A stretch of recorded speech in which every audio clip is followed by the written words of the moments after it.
Good morning to everybody. Um, Hopefully, we can kind of get this done quickly so that you guys can get on with the rest of your day. We're going to start with IRS updates for tax year 2022. There are quite a few big changes that are going to impact refunds versus the way they were last year. So we're going to cover child tax credit changes, child and dependent care credit changes, couple of minor changes to earned income tax credit, the 1099-K, annual changes, and then other tax law changes that we have seen or will see. So starting with child tax credit. So child tax credit is reverting back to its pre-2021 partially refundable form. So as part of the COVID relief package, the last COVID relief package, they adjusted child tax credit, made it fully refundable, and then increased the amount, changed some eligibility requirements, and they were doing the advanced payments of the child tax credit throughout the year. So what's happening now is that we are reverting back to what it was in 2020 and the years prior. So the credit amount is going to drop back down to 2,000 per child. It was 3,000 for children 6 to 17, and then 3,600 for children 5 years old and younger for 21.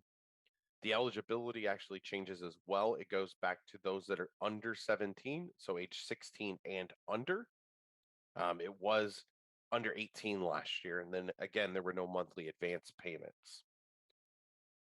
Now, remember, when we say partially refundable, going back to the way it was, it's 1,400 of that 2,000 is refundable, 600 is a non-refundable credit. So it's just going back to the way it was prior to 2021. Same thing with child and dependent care credit. It's reverting back to its 2021 non-refundable form. So in that COVID relief package, they made child and dependent care the child and dependent care credit was fully refundable. Now it is fully non-refundable. So for tax year 2022, the amount of qualifying child care expenses decreases um, from 8,000 to 3,000 for one child, and 16,000 back down to 6,000 for two or more children. The maximum credit is a really big shift. The maximum credit last year was 4,000 for one child. This year it's $1,050. The maximum credit for two or more children was 8,000, and it's going down now to 2,100. And bear in mind, it's going down to 2,100 as a non-refundable credit. So we're not going to see the substantial increases that we saw in refunds based off child and dependent care credit.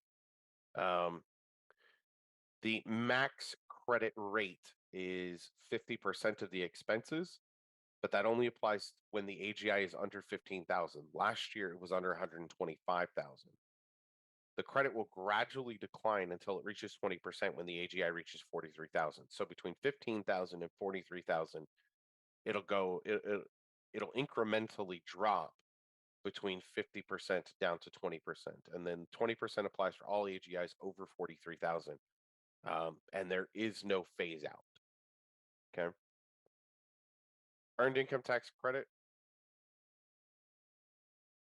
The disqualified investment income has increased to 10,300. Uh, Taxpayers with children without SSNs, that's reverting to the pre-2021 form. Um, and then for those individuals wanting to qualify with no children, there were quite a few changes last year that we saw. All of those are being rolled back to what they were prior. So the minimum age has returned to 25. It was 19 last year. The maximum age is 65 last year. That was eliminated. The maximum credit for this year is 560, and then the credit is fully phased out at around 16,480 for your single filer, so single head of household. Married filing joint, it's 22,610.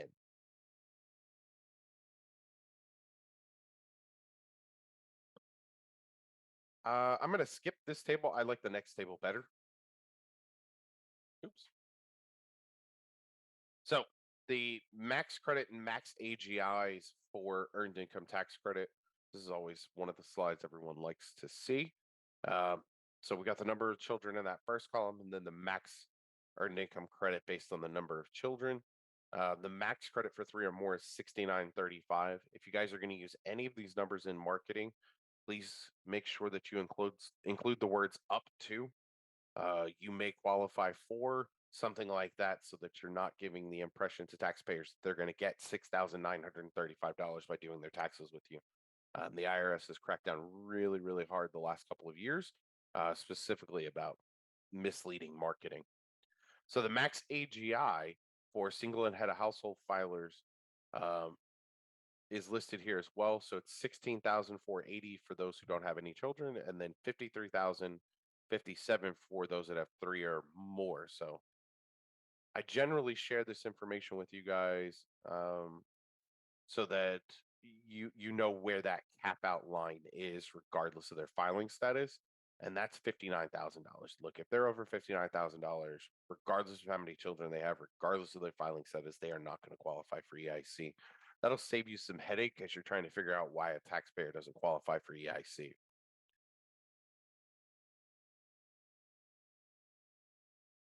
Now we get to the 1099K, which is a hot topic on social media. I think even the news, I saw a couple of articles this morning about it. So, third party payment settlement networks, so companies like PayPal, Venmo, Zelle, Cash App, are going to be sending 1099Ks to taxpayers that are paid over $600 during the year for goods or services, regardless of the number of transactions. This is a sizable shift from the way the law was interpreted before.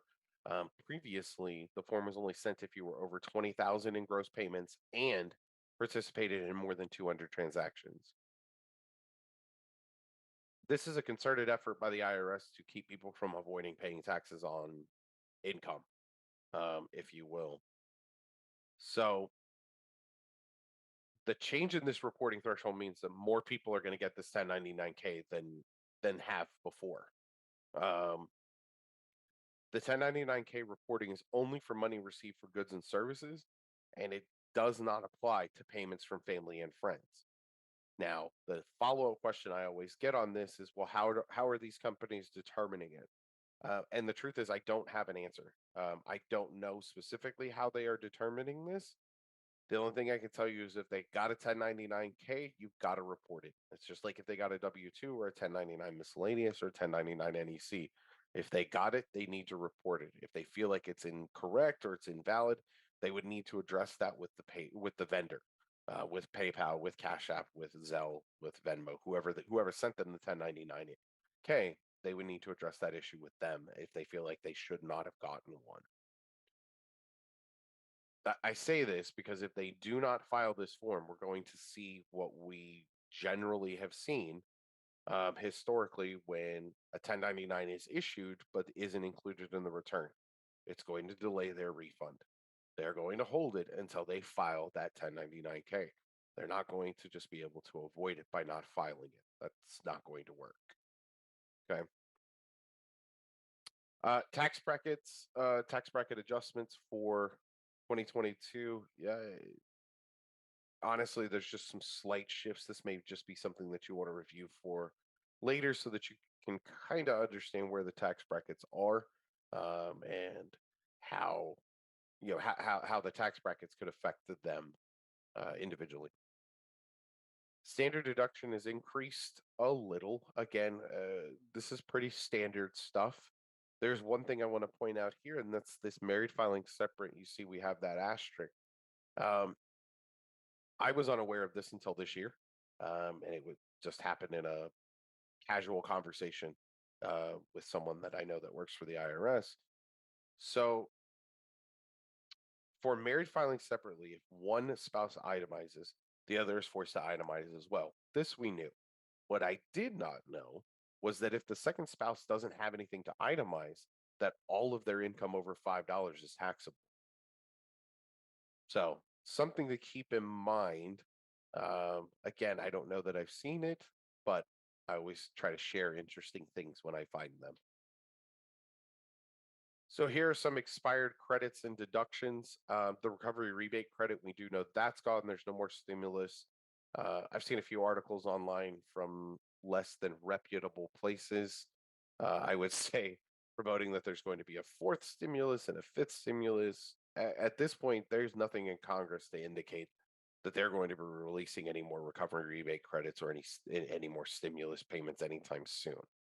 Um, the above the line charitable cash contribution. So this is the $300 charitable cash contribution that can be reported directly on the 1040 for standard deduction um, taxpayers. So taxpayers that are claiming the standard deduction versus itemized.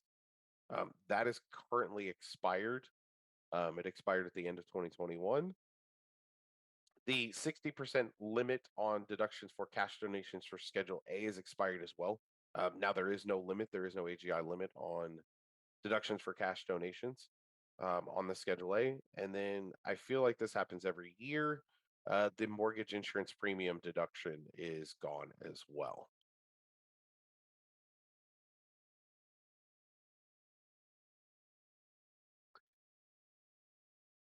Just as a reminder, the 8915F is still in effect. This is that third year. So for those that don't know, in 2020, taxpayers had the option of making a withdrawal from their retirement account if it was related to COVID or another federally declared disaster area.